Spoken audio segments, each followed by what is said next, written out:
Exercice 104, on vous demande de démontrer que la suite qu'on vous donne est géométrique et de préciser sa raison.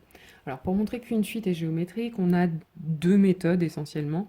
Alors la première, c'est d'essayer de démontrer que un plus 1 est égal à un fois un nombre constant. Donc c'est la première chose qu'on va essayer de faire. Donc un plus 1, d'après l'expression qu'on nous donne, on nous dit que un c'est exponentielle de n plus 1. Donc pour avoir un plus 1, je remplace le n par n plus 1. Donc ça nous donne exponentielle de n plus 1 plus 1. Et donc là, il va falloir essayer de faire réapparaître un dans cette expression. Un qui est exponentielle de n plus 1. Donc ce qu'on va faire, c'est qu'on va essayer de se débarrasser de ce plus 1 dans la puissance. Comment je fais?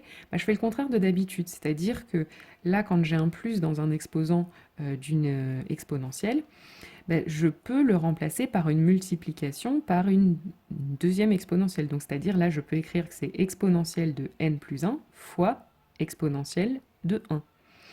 Voilà, c'est exactement la même chose. Et donc l'intérêt d'avoir fait ça, c'est qu'ici, maintenant, je reconnais un, qui a été multiplié par exponentielle de 1 ou e tout simplement. Donc on a bien montré ici que exponentielle de n plus 1 s'écrivait, que un plus 1 s'écrivait un fois une constante. E c'est une constante, on se rappelle, ça vaut environ 2,7. C'est un nombre, donc un est géométrique de raison petit e.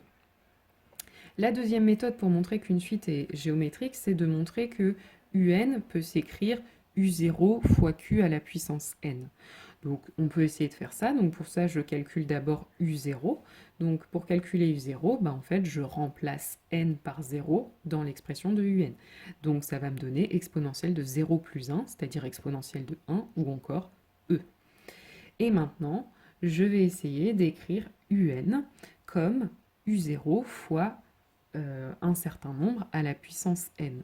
Donc là, un, je sais que c'est exponentielle de n plus 1. Donc ça, je peux le réécrire, comme on l'a vu tout à l'heure, exponentielle de n fois exponentielle de 1. Quand j'ai une addition dans un exposant, je peux transformer ça en produit d'exponentielle. Et donc, ça va me donner e exponentielle de n fois exponentielle de 1, donc e. Donc là, je reconnais u0. Et puis là, en fait, j'ai e qui est à la puissance n. Donc e, ce sera ma raison. Donc un est géométrique de raison e parce que j'ai réussi à écrire un comme u0 fois un certain nombre à la puissance n. Et ce certain nombre, c'est e, donc c'est la raison. Exercice 105, c'est exactement la même chose. Donc je vais refaire les deux méthodes. Donc première méthode, j'essaye d'écrire un plus 1 comme un fois un certain nombre. Donc un plus 1, dans la mesure où ici un c'est exponentielle de 5n sur 5, je vais écrire un plus 1 en remplaçant le n par n plus 1. Donc ça va me donner exponentielle de 5 fois n plus 1. Donc attention, là le n plus 1, il faut bien penser à me le mettre entre parenthèses puisqu'il doit être en entier multiplié par 5. Et ensuite, dans cette expression, il faut que je fasse réapparaître un. Donc il faut que je fasse réapparaître en particulier exponentielle de 5n. Donc pour ça, je vais déjà distribuer ma puissance. Donc ça va me donner 5n plus 5. Et ensuite, j'ai une addition dans l'exposant. Donc ça veut dire que je peux le transformer en produit d'exponentielle. Donc exponentielle de 5n fois exponentielle de 5. Et ensuite, quand vous avez, on a fait presque réapparaître là le un, juste il y a le fois exponentielle de 5 qui est en trop. Mais vous savez que quand vous multipliez le numérateur d'une fraction, en fait, ce facteur, vous pouvez le sortir de la fraction, c'est la même chose. Écrire cette fraction ou écrire cette fraction multipliée par exponentielle de 5, c'est la même chose.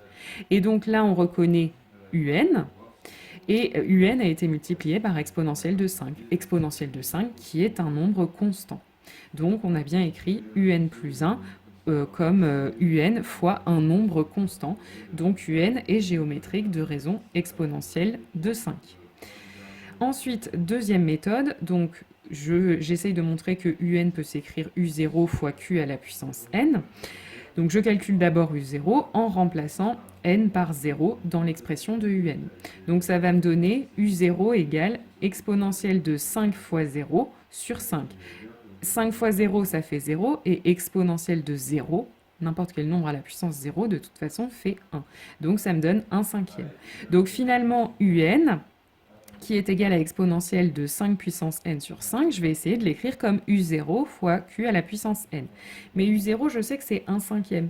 Donc en fait, cette fraction, je vais essayer de séparer son dénominateur et son numérateur. C'est-à-dire que là, j'ai une division par 5. Diviser par 5, c'est la même chose que multiplier par l'inverse. L'inverse de 5, c'est 1/5. Donc, diviser exponentielle de 5n par 5, c'est la même chose que multiplier exponentielle de 5n par 1/5. Donc là, je retrouve bien mon u0. Il me reste plus qu'à faire apparaître un nombre à la puissance n ici.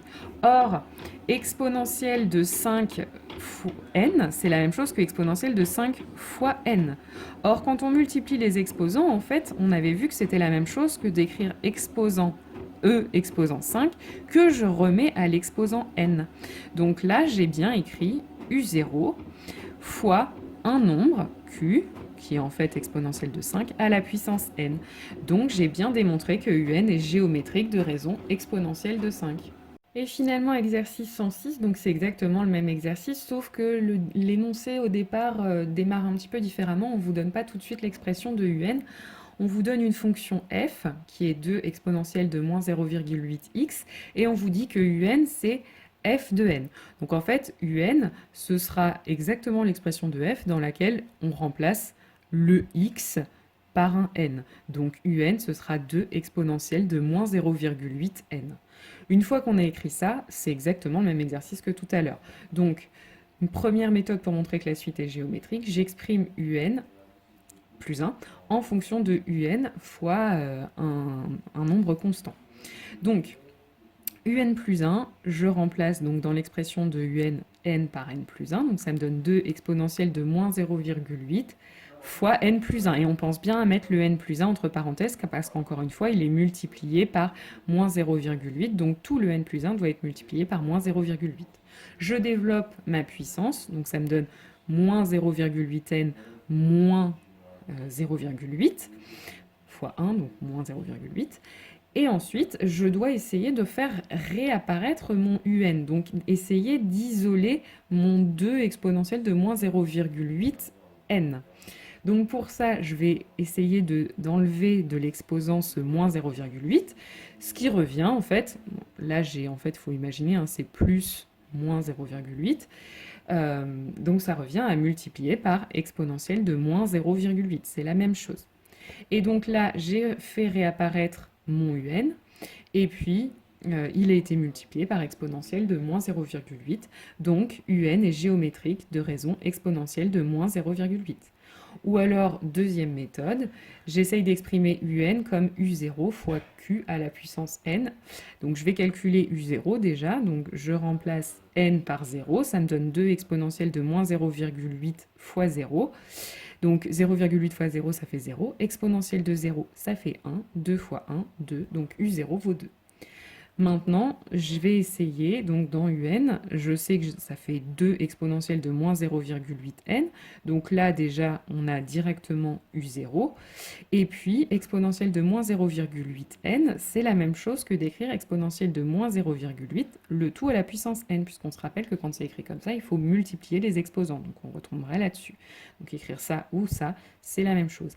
Et donc, j'ai bien u0 fois q, qui est exponentielle de moins 0,8 à la puissance n. Donc, un est géométrique de raison exponentielle de moins 0,8.